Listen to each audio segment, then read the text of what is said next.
یہ میرے پیر و مرشد کا نظر کرم ہے، آپ کا دیا ہوا علم ہے،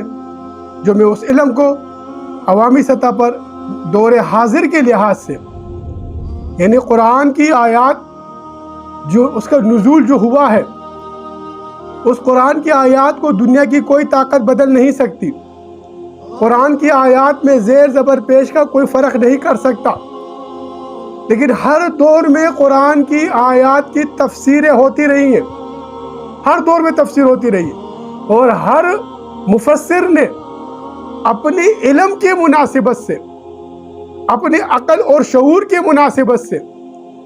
اپنے موجودہ حالات میں اس فضا کے مناسبت سے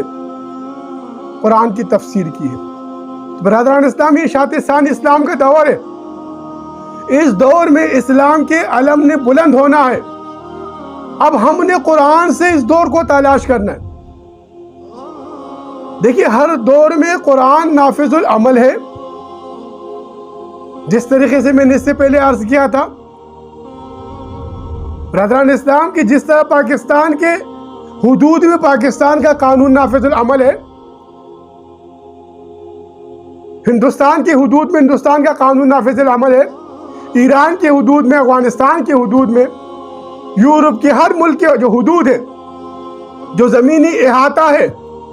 اس احاطے کے اندر اس مملکت کا قانون نافذ العمل ہے۔ ہر کوئی جو وہاں کا شہری ہے یا وہاں پر جا کے رہتا ہے اس زمینی حدود میں، تو وہ اس قانون کو، اس پر عمل کرتا ہے۔ تو جب اس کائنات اللہ نے اپنے حبیب کے نور سے بنائی ہے،